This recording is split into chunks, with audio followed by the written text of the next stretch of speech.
तो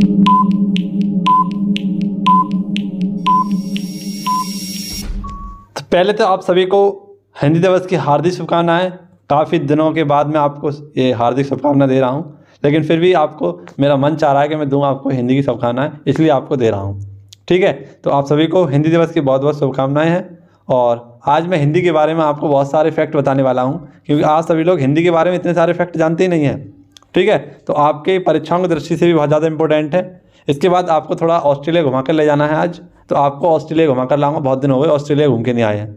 ठीक है, तो आज ऑस्ट्रेलिया चलेंगे। सभी लोग एकदम पेटी पेटी बांध के तैयार रहना और उस क्वेश्चन का आंसर करना जब हम ऑस्ट्रेलिया जाने वाले हैं। ठीक है, तो आइए शुरुआत करते हैं अपनी इस क्लास का। जो हमारी हैंड रिटन नोट्स है वो आपके लिए बहुत ज़्यादा इंपॉर्टेंट है। तो आइए, स्वागत है और अभिनंदन है आप सभी का। चलिए, पहला क्वेश्चन है आपका, हिंदी दिवस कब मनाते हैं? तो प्रत्येक 14 सितंबर कब मनाते हैं? प्रत्येक 14 सितंबर को मनाते हैं। 1953 से इस दिवस को हम मना रहे हैं। ठीक है, आप सभी को पता होना चाहिए मित्रों क्यों मनाते हैं हिंदी दिवस को हम। तो 14 सितंबर को, कब मित्रों? 14 सितंबर 1949 को क्या हुआ था? हिंदी को आधिकारिक भाषा के रूप में क्या किया गया था? इसको एक्सेप्ट किया गया था। ठीक है, अब आप सभी को पता है भारतीय संविधान में हिंदी की चर्चा कहाँ पर की गई है? 1943 में, माफ़ करना 343 में। 1943 कहाँ पहुँच गया? सो रहा हूँ अभी भी। ठीक है, आप सभी लोग जाग गए हैं, लेकिन मैं अभी सो रहा हूँ। ठीक है, तो आर्टिकल क्या है हमारा? आर्टिकल है 243। विश्व हिंदी दिवस कब मनाते हैं? तो विश्व हिंदी दिवस मनाते हैं आपका 2000, अरे यार बिल्कुल ही सो रहा हूँ क्या।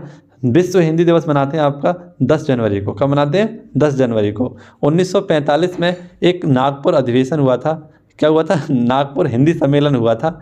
इस नागपुर हिंदी सम्मेलन के द्वारा पहली बार, और 2006 से क्या मनाया जा रहा है मित्रों? तो विश्व हिंदी दिवस मनाया जा रहा है। ठीक है, ये पॉइंट आपको याद रखना है। विश्व हिंदी सचिवालय कहाँ पर है? तो ये है मॉरिशस में। तो चलिए, हिंदी की स्पेशल फैक्ट आपको बताता हूँ और बहुत ज़्यादा इंपॉर्टेंट है। देखिए मित्रों, आप सभी को पता है कि अंतर्राष्ट्रीय मातृभाषा दिवस कब मनाते हैं? 21 फरवरी को। ठीक है, विश्व हिंदी दिवस कब मनाते हैं? तो 10 जनवरी को। राष्ट्रीय हिंदी दिवस कब मनाते हैं? 14 सितंबर को। पहला भाषाई आधार पर बनने वाला राज्य कौन सा था? तो ये था आंध्र प्रदेश। हमारी शास्त्रीय भाषा कितनी है? तो 6 शास्त्रीय भाषा हैं, कन्नड़, तमिल, तेलुगु, संस्कृत और मलयालम। और इसमें एक और शामिल है आपकी उड़िया। उड़िया आपकी नवीनतम है, जिसे 2014 में जोड़ा गया था, जबकि सबसे पुरानी कौन सी हमारी? तो ये है तमिल। ठीक है, नेक्स्ट, हिंदी भाषा, हिंदी राजभाषा कब बनाई गई थी? 14 सितंबर 1949 को। कौन से आर्टिकल के तहत? तो 343 आर्टिकल तहत इसे भाग 17 में रखा गया है। ठीक है, अब बात करते हैं मूल संविधान में कितनी भाषाएं थी? तो मूल संविधान में 14 भाषाएं थी। वर्तमान संविधान में 22 भाषाएं हैं। भाषाओं के लिए एक अलग से अनुसूची बनाई गई है और उस अनुसूची का नाम है अनुसूची 8। ठीक है, इसमें सभी भाषाएं हमारी दी गई हैं। आप सभी को पता है जब मूल संविधान में था इसमें 14 भाषाएं थी, तो उसके बाद एक संविधान संशोधन हुआ, 21वां संविधान संशोधन 1967। तो इसके तहत एक हमारी भाषा जोड़ी गई थी सिंधी। उसके बाद 3 भाषा जोड़ी गई थी और उसके लिए 71वां संविधान संशोधन 1992 हुआ था। नेपाली, मणिपुरी और कोंकणी जोड़ी गई थी। उसके बाद 92वां संविधान संशोधन 2003 हुआ था और इसमें 4 हमारी भाषा जोड़ी गई, बोडो, डोंगरी, संथाली और मैथिली। तो इस प्रकार से जो मूल संविधान में 14 भाषाएं थी उसमें 8 भाषाएं हमने जोड़ दी, तो टोटल मिलाकर कितनी भाषाएं हो गई? 22 भाषाएं आपकी इसमें शामिल हो गई। नेक्स्ट आपके सामने अंतर्राष्ट्रीय सांकेतिक भाषा दिवस कब मनाते हैं? 23 सितंबर को मनाते हैं। ठीक है, साहित्य अकादमी पुरस्कार 24 भाषाओं में दिया जाता है। इसमें 22 तो हमारी संविधान की भाषाएं होती हैं और 2 अलग से होती हैं, एक अंग्रेजी और एक राजस्थानी। ठीक है, नेक्स्ट आपके सामने बुनियादी शिक्षा का विचार किसके मन में आया था? तो बुनियादी शिक्षा का विचार आया था महात्मा गांधी के विचार में। जम्मू कश्मीर की 5 आधिकारिक भाषा हैं, हिंदी, अंग्रेजी, डोंगरी, उर्दू और एक आपकी है सिंधी। ठीक है, आप सभी लोग याद रखना। नेक्स्ट, त्रिपुरा की भाषा क्या है? कोक बरोक भाषा है। क्या है त्रिपुरा की? Coke baroque. Next, vernacular press act कब आया था? 1778 में, लॉर्ड लिटन के कार्यकाल में। और इसे बैन किसने किया था? तो सबसे पहले इसको बैन किया गया था सोम प्रकाश को। ठीक है, नेक्स्ट, समाचार पत्र का मुक्तिदाता कौन है? तो समाचार पत्र का मुक्तिदाता है मेटकॉफ। ठीक, ये सारे प्रश्न आपको भाषा स्पेशल से याद रखने थे हिंदी दिवस के उपलक्ष्य में। चलिए अगला क्वेश्चन देखते हैं। तो चलिए मित्रों, सभी लोग पेटी कस लीजिए, ऑस्ट्रेलिया की बारी आ चुकी है। क्वेश्चन नंबर 2 में ही है आपका ऑस्ट्रेलिया। तो ऑस्ट्रेलिया की सारी सैर आपको कराने वाला हूँ। काकाडू युद्धाभ्यास, तो हाल ही में काकाडू युद्धाभ्यास हुआ है और ये कहाँ पर हुआ है? तो ये हुआ है आपका डार्विन में। और डार्विन कहाँ है? ऑस्ट्रेलिया में। डार्विन ऑस्ट्रेलिया के बिल्कुल उत्तर में है। ठीक है, आप सभी लोग याद रखना। इस जो हमारा काकाडू युद्धाभ्यास है इसमें 14 देश भाग लेने वाले हैं। 14 देश की नेवी इसमें भाग लेगी। और इंडिया की तरफ से इसमें INS सतपुड़ा और P8I इसमें भाग लेने वाला है। इसे बोइंग कंपनी ने बनाया था, आप सभी को पता है। बोइंग कंपनी कहाँ की है? तो बोइंग कंपनी अमेरिका की। तो अमेरिका के द्वारा इसे प्रदान किया गया था भारत को, और इसका नाम क्या है? P8I। एक क्या है? छोटा गश्ती पोत है। ठीक है, चलते हैं ऑस्ट्रेलिया। पानी पी के चलना, क्योंकि ऑस्ट्रेलिया क्या है? आपकी प्यासी भूमि का देश है। ठीक है, ऑस्ट्रेलिया आपका प्यासी भूमि का देश है। यहाँ से 23.5 साउथ डिग्री जो हमारी रेखा है, जिसका नाम क्या है? मकर रेखा, ये इसे 2 बराबर भागों में बांटती है। ऑस्ट्रेलिया की राजधानी की बात करें तो क्या है? कैनबरा।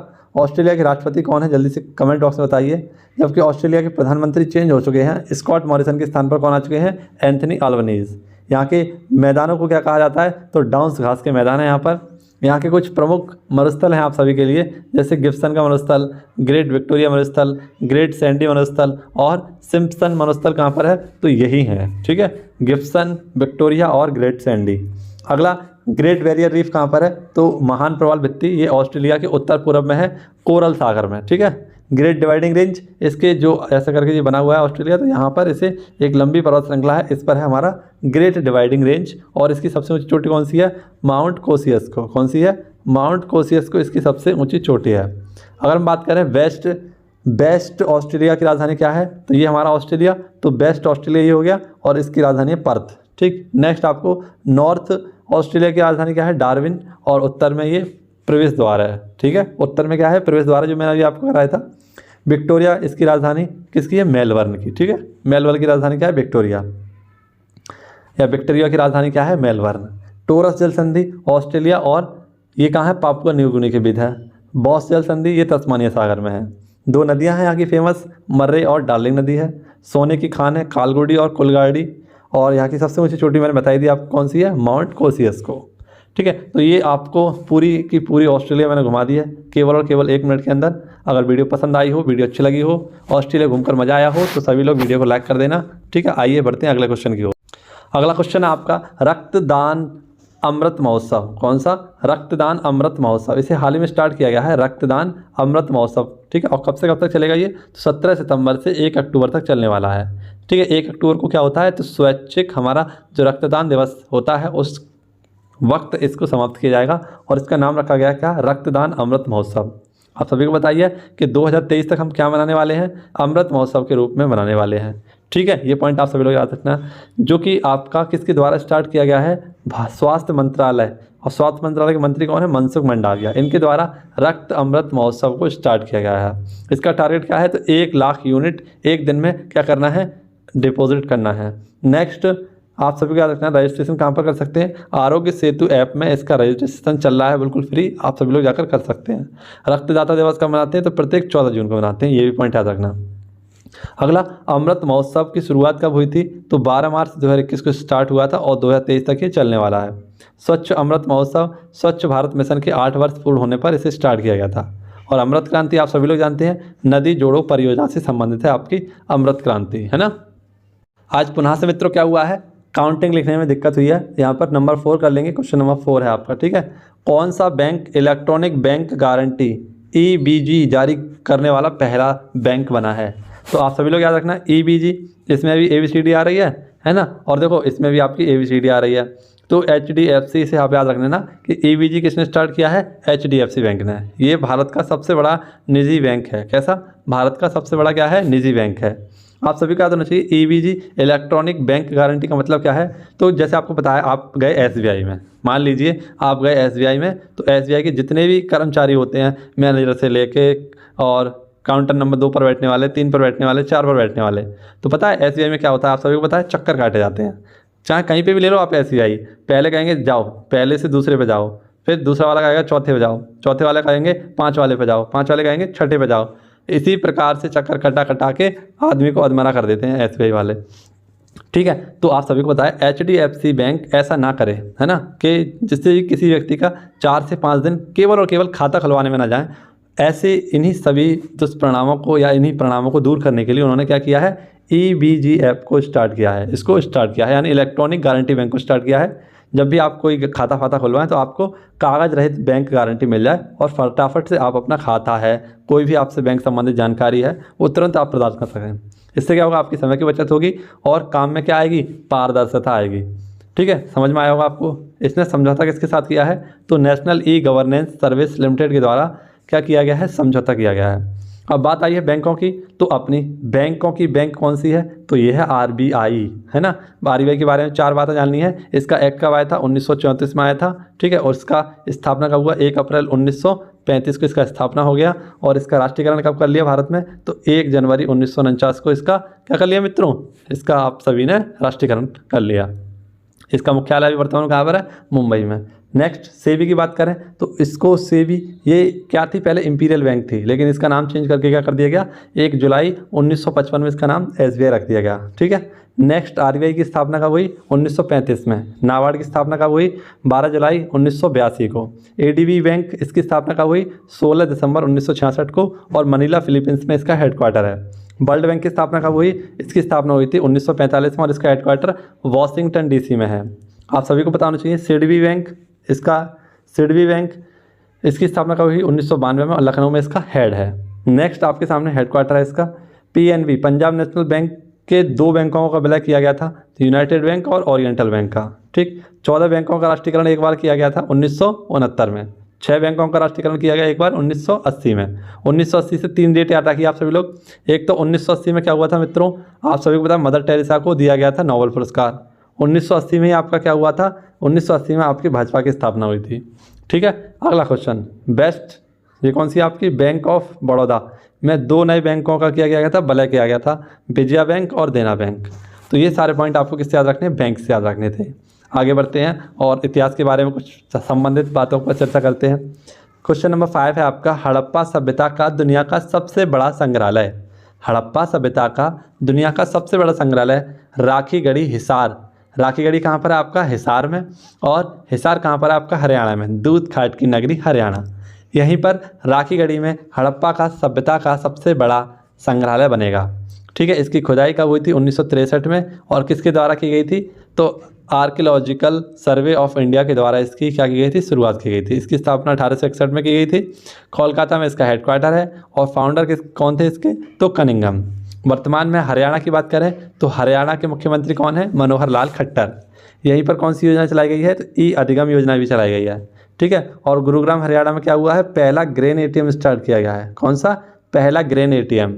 ठीक है, ये आपको याद रखना। और हरियाणा के राज्यपाल कौन है वर्तमान में, तो बंडारू दत्तात्रेय। कौन है, बंडारू दत्तात्रेय। अब बात करते हैं हड़प्पा सभ्यता की। तो हड़प्पा सभ्यता क्या है, एक कांस्ययुगीन सभ्यता है, प्रथम शहरी सभ्यता है, प्रथम कपासी सभ्यता है। ठीक है, हड़प्पा सभ्यता के बहुत सारे नाम हैं, एक तो सिंधु घाटी सभ्यता भी इसका नाम है, और सबसे फेमस नाम तो आपको बताइए हड़प्पा सभ्यता। ठीक है, तो ये खोला क्यों गया है, सभी बच्चे जो है हंसते खेलते इतिहास के बारे में जान लें, सीख लें, उसके लिए से खोला गया है। हाल ही में ये भी पढ़ाया था आपको समुद्री संग्रहालय के बारे में, ये कहाँ पर खोला गया था, लोथल में। और प्राचीन काल का जो बंदरगाह था वो भी क्या था, आपका लोथल ही है। लोथल कहाँ पर है, गुजरात में। ठीक, क्वेश्चन नंबर 6 है आपके सामने, मुख्यमंत्री गोवंश मोबाइल चिकित्सा योजना। तो हाल ही में किसने स्टार्ट की है, छत्तीसगढ़ ने। छत्तीसगढ़ की स्थापना आप सभी लोग जानते हैं कब हुई थी, सन 2000 में। कब हुई थी, सन 2000 में। 1 नवंबर सन 2000 में किसकी स्थापना होती है, छत्तीसगढ़ की होती है। मैं आज को तीनों के राज्य के बारे में बताऊंगा, छत्तीसगढ़ के बारे में बताऊंगा, आपको झारखंड के बारे में बताऊंगा, और आपको बताऊंगा किसके बारे में, उत्तराखंड के बारे में भी। ठीक है, तो केवल और केवल वीडियो को अंत तक देखते रहना, सभी क्वेश्चनों पर फैक्ट पर चर्चा होगी। किसके लिए, गौवंश। तो गौवंश की रक्षा के लिए आपको पता है कि वर्तमान में गाय जो है कितना बड़ा दुख झेलेंगे, ये है लंपी वायरस। लंपी वायरस के कारण क्या होता है, शरीर पर फफोले पड़ जाते हैं, इससे जानवर की मृत्यु हो रही है लगभग 7 दिन के अंदर। ठीक है, ये पॉइंट आप सभी लोग याद रखना। तो इसी की रक्षा के लिए और आगामी जो हमारी पशुओं को और भी कोई बीमारी ना हो उसके रक्षा के लिए, गौ रक्षा के लिए क्या किया गया है, इस मोबाइल चिकित्सा योजना को स्टार्ट किया गया है। गोधन न्याय योजना, इसमें क्या हुआ था, तो 2 रुपये किलो आपका क्या लिया जाएगा, गोबर लिया जाएगा। गौठन योजना, इसके तहत 4 रुपये लीटर गौमूत्र लिया जाएगा। गोवंश योजना, ये आप बात करें कि जो हमारे जानवर होते हैं इनका वध ना हो सके उसके लिए एक आर्टिकल बनाया गया है। आर्टिकल कौन सा है, 48। गाय को वेदों में क्या कहा गया है, अगन्या। पशुपालन मंत्री कौन है, पुरुषोत्तम रूपाला जी। कौन है, पुरुषोत्तम रूपाला जी। अगला क्वेश्चन बहुत इंपॉर्टेंट क्वेश्चन और जानने लायक क्वेश्चन आप सभी के बीच में है। क्या है, पूछा गया है 74वें एमी अवार्ड। कौन से, 74वें नंबर के एमी अवार्ड। सबसे पहले जानते हैं एमी अवार्ड संबंधित किससे होते हैं। ये टेलीविज़न का एक अवार्ड है। जिस प्रकार से आपको पता है ग्रैमी अवार्ड किससे संबंधित है, म्यूजिक से, उसी प्रकार से एमी अवार्ड किससे संबंधित है, टेलीविज़न से। इनका आयोजन कहाँ पर हुआ था, लॉस एंजलिस में। और लॉस एंजलिस कहाँ पर आपका, ये आपका यूएसए में है, यानी कि अमेरिका में है। ठीक, अब ये जो एमी अवार्ड्स हैं इनमें कुछ पुरस्कार दिए जाते हैं, जैसे बेस्ट ड्रामा सीरीज़ का जो अवार्ड दिया गया किसे दिया गया है, सेक्सन को दिया गया है। बेस्ट कॉमेडी सीरीज़ का किसे दिया गया है, तो टेस्ट लासो को दिया गया है। बेस्ट एक्टर का अवार्ड किसे दिया गया है, तो दिया गया है ली जुंग को दिया गया है। और बेस्ट एक्ट्रेस का अवार्ड किसे दिया गया है, तो जुडाइया को दिया गया है। ठीक है, अब आपको मैंने कुछ समय पहले बताया था गोल्डन ग्लोब्स अवार्ड्स 2022, तो इसमें बिल स्मिथ को क्या दिया गया था, बेस्ट एक्टर का अवार्ड दिया गया था। ठीक है, और आपको बताया बेस्ट एक्टर ऑस्कर अवार्ड पाने वाले भी कौन है, तो आपके बिल स्मिथ ही हैं। ठीक है, अगला क्वेश्चन, 64वां ग्रैमी अवार्ड किसे दिया गया था, तो वीआर को दिया गया था, ये संगीत के क्षेत्र का है। एबल पुरस्कार किसे दिया गया था, डेनिस सुलिवन को, ये गणित से संबंधित है। प्रतिजर पुरस्कार फ्रांसीसी कैरे को दिया गया था, ये वास्तुकार से संबंधित है। पुलित्जर पुरस्कार किसे दिया गया, फहमीदा अजीम को, और ये कहाँ की पत्रकारिता से संबंधित है, बांग्लादेश की हैं। कांस फिल्म्स में पाल्म डी और अवार्ड किसे दिया गया, तो ट्रायंगल ऑफ सैडनेस को दिया गया था। ठीक है, आगे बढ़ते हैं। ये क्वेश्चन आपके लिए बहुत ज़्यादा इंपॉर्टेंट रहेगा, क्योंकि इस क्वेश्चन में आपको जितने भी हमारे नए दिवसों की शुरुआत हुई है वो पूरी एक लिस्ट मैंने बनाई है आप सभी के लिए। ठीक है, तो आप सभी लोग इसे जरूर देखना। प्रत्येक मंगलवार को वेलनेस दिवस कहाँ पर मनाया जाएगा, या किस राज्य में मनाया जाएगा, किस राज्य के सरकारी स्कूलों में प्रत्येक मंगलवार को वेलनेस दिवस मनाया जाएगा।